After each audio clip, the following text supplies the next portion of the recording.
News headlines. Zim situation is becoming worse every day. It's King Kevs, Wokomakombe, this time this name Kombe. Saka PTK, Chisaka, Ngachigare Chakabaka. Otoisa mnamato, Otoisa mnamato. Our Father in heaven remembers, bless us. Zoda mnamato, Saka Gama unamate.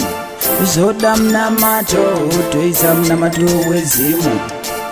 Zoda mnamato, Saka Gama unamate. Zoda mnamato, Otoisa mnamato wezimu. Zimi yapinda dambudzo, tirongoti baba nemuridzo.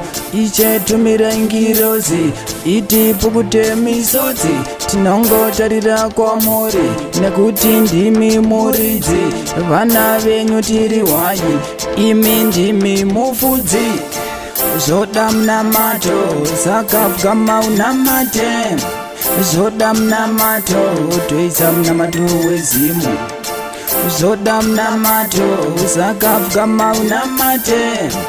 Zoda mnamato, Otoisa mnamato wezimu. Munu wezari kuchamba, munu wezari kuchema. Iche wangu pindirai, somaka ita ijipita. Danyeri mgombare shumba, makamu tarira ingawani. Istino uya se Zimbabwe, iche wangu dusunungure. Zoda mnamato, Saka Gama unamate. Zoda mnamato, Otoisa mnamato wezimu. Zoda mnamato, Saka Gama unamate. Zoda mnamato, Otoisa mnamato wezimu. Zimi yapinda dambudzo, tirongoti baba nemuridzo. Iche tumira ngirozi, iti pukute misodzi.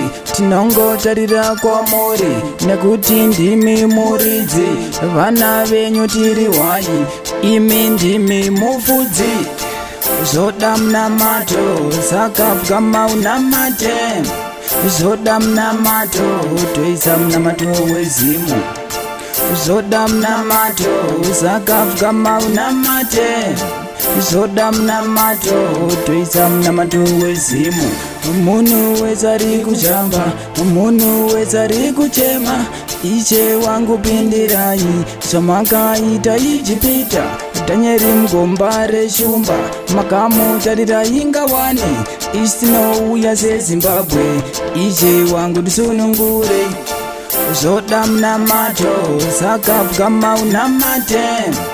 Zoda mnamato, Otoisa mnamato wezimu. Zoda mnamato, Saka Gama unamate.